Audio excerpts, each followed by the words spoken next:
It's the Kyle Hyman Show on Redeemer Radio. This is Kyle Hyman, and joining us to talk about two of his books, The Reality of God, The Layman's Guide to Scientific Evidence for the Creator, and Search No More, The Keys to Truth and Happiness, is Stephen Hemler. Thanks for being here, Stephen. Hi, Kyle. Glad to be with you. So how did you become interested in scientific evidence for God? Well, it's a long story. I'm an engineer by training, and many of the fellow engineers that I worked with are atheists, and, in a large part they were using science to justify their atheism. Somehow they thought science disproved God. And so I've started an apologetics ministry. I retired from engineering and started an apologetics ministry, the Catholic Apologetics Institute of North America, CANA. The website is CAINAWEB.org. And I felt like it's important to take the message out, the rest of the story, as Paul Harvey used to say, that science actually supports belief in God and that there's some pretty compelling evidence for believing in God. And so this book was my first book published, and it was published by Tan Books. And then how does that relate to the Search No More book? Okay, so Search No More is a follow-up to The Reality of God. The Reality of God is aimed at people who have doubts about the existence of God or want to strengthen their faith in God and want to maybe give it as a gift to their children and grandchildren who have doubts or questions about the existence of God or need to be able to explain to their college roommates and friends why they believe in God, other than that's how they were raised. Well, Search No More, The Keys to Truth and Happiness is my second book, and it was just recently published by Tan Books. And it basically tackles big questions about Jesus, salvation, the church, why go to church, and happiness. Many people today are not happy, and they don't know why.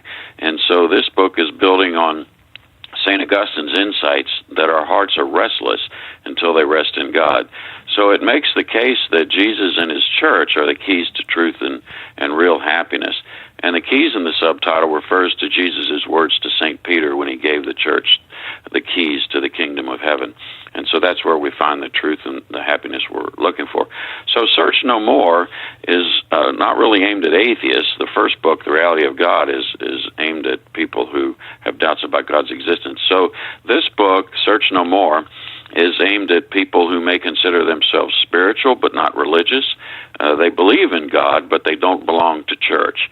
Many young people, as you know, who were raised Catholic, over 40% of those raised Catholic no longer call themselves Catholic, and many young people have stopped going to Mass. So this book is an attempt to try and help people realize that the truth and the happiness that we're looking for are found in Jesus and the church that he established. And can you talk a little bit more about how that goes back to the keys that were given to St. Peter? Yes, that when Jesus said to St. Peter, when he basically established the church on the rock of St. Peter, he said, and so I say to you, you are Peter, and upon this rock I will build my church, and the gates of the netherworld shall not prevail against it. I will give you the keys to the kingdom of heaven. Whatever you bind on earth shall be bound in heaven, and whatever you loose on earth shall be loosed in heaven. Mm-hmm. So it's these keys. I mean, this is a pretty important thing that Jesus gave to Peter, and therefore through apostolic succession to the church.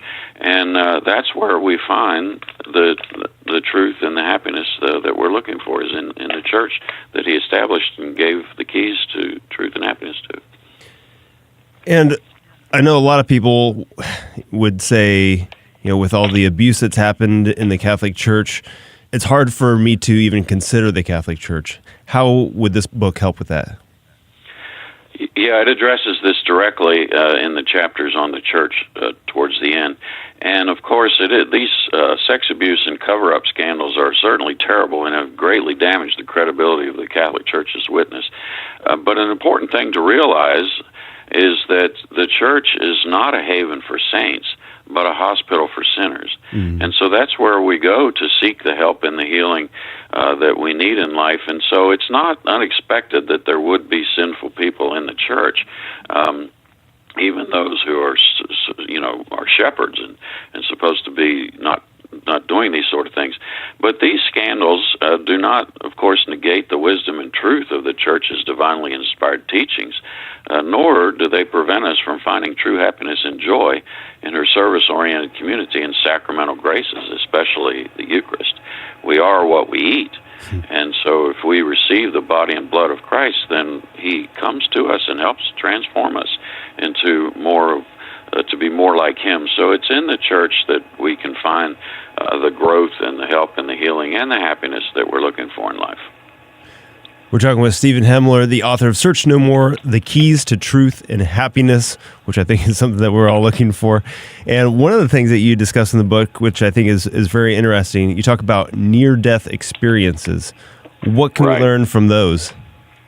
Yeah, this is not discussed too often. There's a whole section in the book on salvation. How are we saved? Why was Christ's passion necessary for our salvation? But the chapter on near-death experiences goes through some scholarly studies of thousands of near-death experiences. And these medical and scholarly studies provide compelling evidence for the reality of heaven and an afterlife. And some of these studies have pointed to confirmed observations of the physical world when people are unconscious or during clinical death. They report back when they're revived things that they could not possibly have known unless if they had left their body and seen this while they were flatlined or basically dead. Right. No brain waves. And a classic example of this has been called Maria's shoe. There was this one lady brought into a hospital emergency room, and she was basically unconscious and dead, flatlined. And after they revived her, she said, oh, by the way, there's a shoe on the fifth-story window on the opposite side of this building that has the shoelace tucked under the big toe. And the people were stunned, and so they went up and they looked, and they indeed found that shoe on that window. And she had never been to this hospital before. Uh-huh. So there's many of these, many people report conversations that are said during the attempts to try to revive them, and when they're floating above what's happening and report what's happening, and keys in drawers and things that they would not know otherwise. Another evidence of the validity of near-death experiences and the reality of heaven and afterlife is that blind people see during a near-death experience. These are people that have been born blind since birth, and now they report seeing things and colors and things that they've never seen before. And so how would this happen? How could they see when they're unconscious and basically dead? And another thing that's pointed out by these studies, and it was also in the movie, I think it was entitled Heaven Can Wait, is that people oftentimes meet previously unknown deceased relatives during a near-death experience. These are older relatives that they did not even know they had, or siblings in the case of that movie that they did not even know they had. And so how would they know these people if nobody had ever told them about them? Another one that's just starting to be looked at more, another line of evidence more seriously, is what's called shared death experiences or empathic death experiences.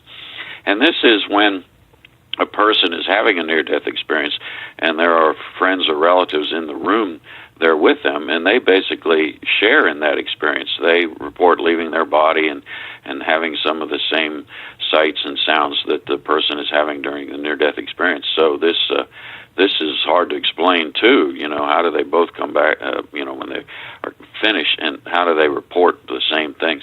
And of course, the dramatically transformed lives of people afterwards who have had a near-death experience. This experience has a profound effect on most people, and it results in nearly every one of them becoming more spiritual, if not more religious. So then, all this points to the reality of heaven and an afterlife, and our salvation is something that we should take seriously. We just can't assume that we're going to, that heaven and hell, we're just going to go there automatically, that there are certain things that the church and Jesus asks us to do: faith, good works, charitable works, loving service to God and others, and the sacraments. Unless we eat the flesh and drink the blood of the Son of God, we will not go to heaven. And all of this, your first book, The Reality of God, The Layman's Guide to Scientific Evidence for the Creator, and then the Search No More also having a lot of this evidence based in it. How much do you think that we can actually prove the existence of God, the existence of a creator of the universe, the afterlife, and how much of that do we just need to rely on faith? Yeah, that's a good question. These cannot be proven. God didn't want it that way. Mm-hmm. There is a great quote in the end of the book from Norman Geisler, who wrote a book, I Don't Have Enough Faith to Be an Atheist. And he said that God has provided each of us with the opportunity to make an eternal choice to either accept him or reject him. In other words, he respects our free will that he's given us. And in order to ensure that our choice is totally free, he puts us in an environment that is filled with evidence of his existence, but without his direct presence, a presence so powerful that it could overwhelm our freedom and thus negate our ability to reject him. Why is it important that we have the ability to reject God?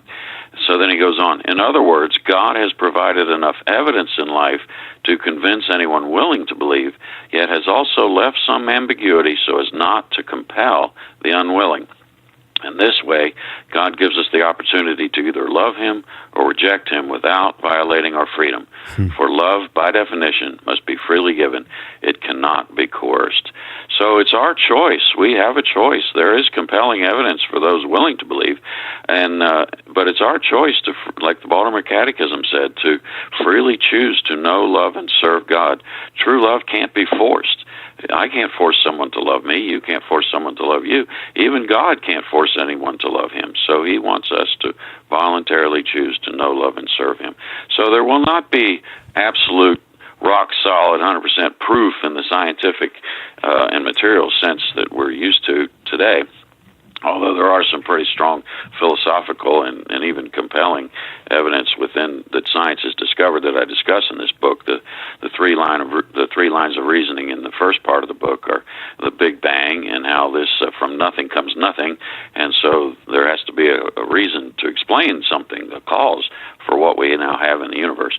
And the second is the laws of nature, these mathematically elegant laws of nature that take the greatest efforts of the finest human minds, Einstein, Newton, people like that, to figure out must have come from a mind, capital M, far greater. And then the third is the fine-tuning of the universe, this idea that this recent scientific discovery, actually, about 40 years ago, scientists discovered that there are about 20 constants in the laws of nature, the strong nuclear force, the gravitational constant, these kind of things, that are all set to precisely the values that they need to be in order for us to exist. And this is absolutely stunning. If there's fine-tuning of the evidence for life, then if there's fine-tuning in the universe for life, then that's pretty compelling evidence of a fine-tuner who set all those dials just right for us to be here. Right. Well, where can people get a copy of your books? Okay, they're available, of course, from the publisher, Tan Books, and Catholic bookstores, Barnes & Noble, Amazon, any of the regular outlets. All right. Again, The Reality of God, The Layman's Guide to Scientific Evidence for the Creator, and then the new book, Search No More, The Keys to Truth and Happiness. Just search for Stephen Hemler. Thank you so much, Stephen, for joining us today. Appreciate it. Thank you, Kyle. God bless.